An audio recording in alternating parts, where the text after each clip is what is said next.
As I mentioned, we are celebrating the solemnity of Epiphany. And the word epiphany means revelation or manifestation or unveiling. And this pertains to the mysteries of our faith and in particular to the identity of Christ.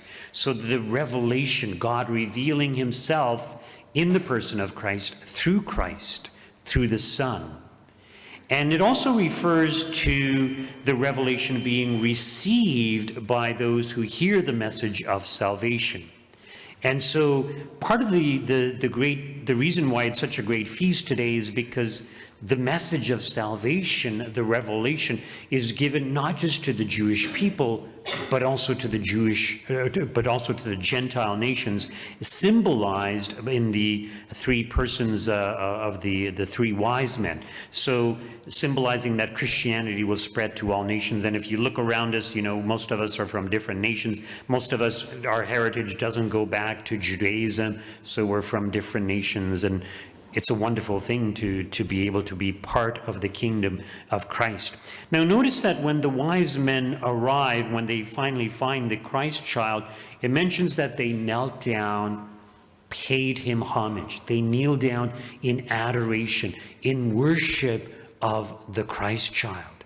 And they understood that this was important for them because they wanted to be part of his kingdom. Now, why is it that they set out to follow this star to begin with? So just because there's a new star in the heavens doesn't necessarily mean there's a new king born somewhere in the world or some great ruler being born in the world.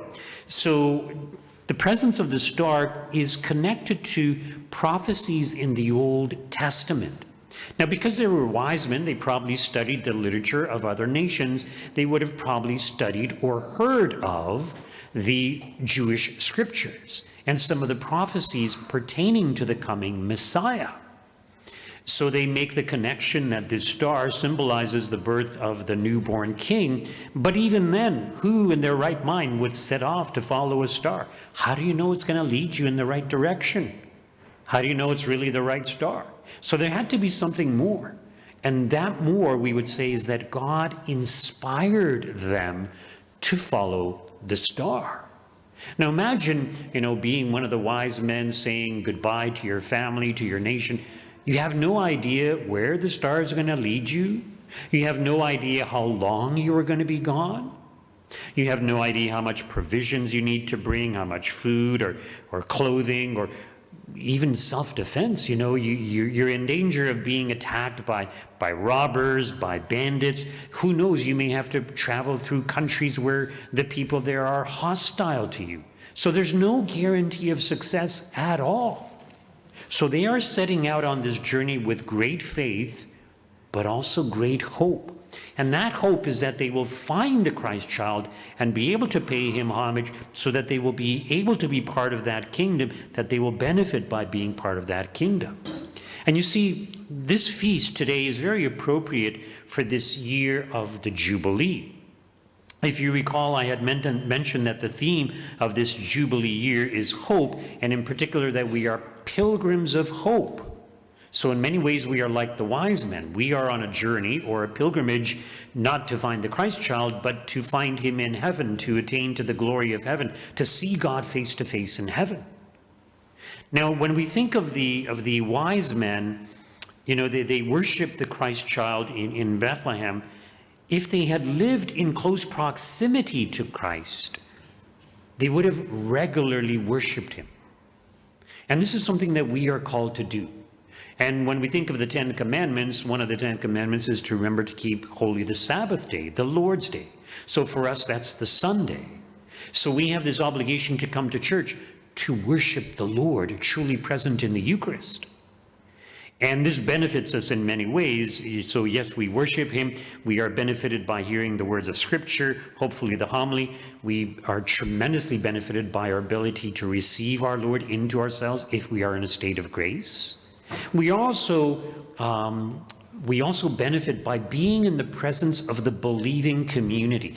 In other words, seeing other people praying, seeing other people kneeling and worshiping, it reaffirms or strengthens our faith and enables us to carry on much more boldly, much more courageously in living out our faith. So the wise men had all kinds of difficulties to face, and who knows what our lives hold for us, what challenges, trials, tribulations, perhaps even persecution, opposition. We don't know. We too need to have great faith and great hope and continue on this pilgrimage on the path to heaven. And of course, as I mentioned, we are nourished by the things of the Mass, but also our personal prayer life. This is where God often gives us inspirations. When we're praying, he enlightens us. He enables us to see things that we wouldn't see otherwise. Now, when we think of the wise men, one of the things that we can easily overlook is their journey home. And why would this be important, their journey home? Well, it's important because, as I mentioned at the beginning, they are the first Gentiles to worship Christ, to, in a sense, belong to the kingdom of Christ. But you see, by returning to their homes, they would bring all kinds of blessings with them from Christ to their homes. They would share the story that they had found the Christ. They would share the story that the Jewish scriptures have been fulfilled. And so they would have planted the seeds for their townspeople or their, the people of their nations to be able to accept Christ when the apostles finally come to evangelize. And this is very significant. Now, getting back to when they find the Christ child in Jerusalem, the gospel just mentions that, they found Mary with the Christ child. Well, Joseph was probably there too. It doesn't give all the details. Who knows how much time they spent with Mary, Joseph, and the Christ child. But even being in their presence would have been an opportunity of tremendous blessings and graces, because Joseph and Mary were not an ordinary couple. And the wise men would have sensed that. They would have seen that because they spent time with them. Sometimes with great saints, people would just look at them and they would see holiness radiating out of those saints. So the wise men probably saw this with Mary and Joseph. Now, sometimes when it comes to saints, often with the saints, their eyes would sparkle. In other words, you would sense part of their holiness through their eyes. There's a saying that the human eye is the window to the soul. And I've encountered people who are very far away from God and into all kinds of bad stuff, and for some reason their eyes just seem kind of dark. Whereas people who are holy, their eyes sparkle. Here in Canada, we have St. Andre Benoit, a great saint who died, I believe it was in 1938 or 37. But anyways, thousands of miracles occurred through him, which he attributed to St. Joseph. But even in pictures of St. Andre Benoit, there's this beautiful sparkle in his eyes. Now imagine the wise men. They encounter Our Lady and the Christ child, maybe St. Joseph also. They would have spent some time there with the Holy Family.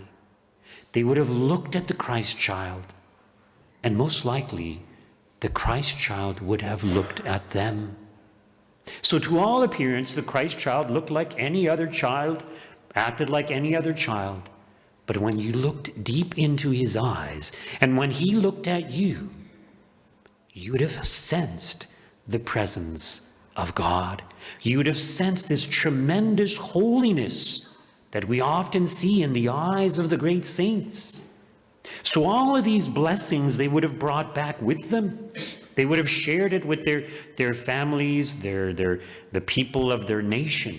And as I mentioned, they would have planted the seeds. And it is for this reason that on the Feast of Epiphany, the tradition exists that families bless their homes.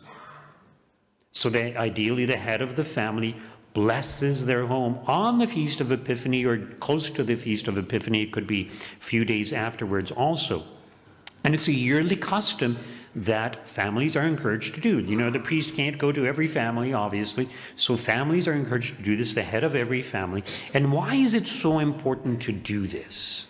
Well, not just because you will receive a greater abundance of God's blessings and graces, but you see, throughout the year, there's things that happen within a home. You might be looking at things on TV or the internet that you shouldn't be looking at. You might be getting into arguments. You might have anger and resentment towards family member, and you may have said things that are very, very inappropriate. Now, all of these things, they attract the evil spirits, and the evil spirits linger within the home, and they know what our weaknesses are, so they can aggravate those tensions, they can aggravate that resentment, they can cause further conflicts within family members, which is what they want. So when you bless your home, when you sprinkle holy water around your home, it drives the evil spirits away, which doesn't mean that you're not going to have issues with family members. You still could. But at least the evil spirits won't be part of that. They won't be aggravating the situation more. So this is where we get this tradition of blessing the family home on the Feast of Epiphany. So I encourage all of you to do that. And, I have the blessed chalk, the write-up of how to do it. You can access that online also. We have holy water. Hopefully you kept your blessed chalk and the container, holy water container from last year. If not, we do have some available in our gift shop. It's a limited amount. I'm not sure how much we have, but something to do. So,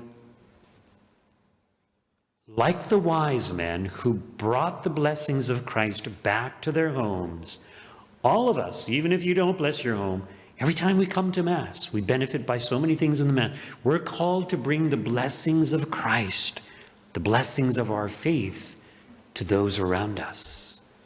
We are all on a pilgrimage of faith and hope.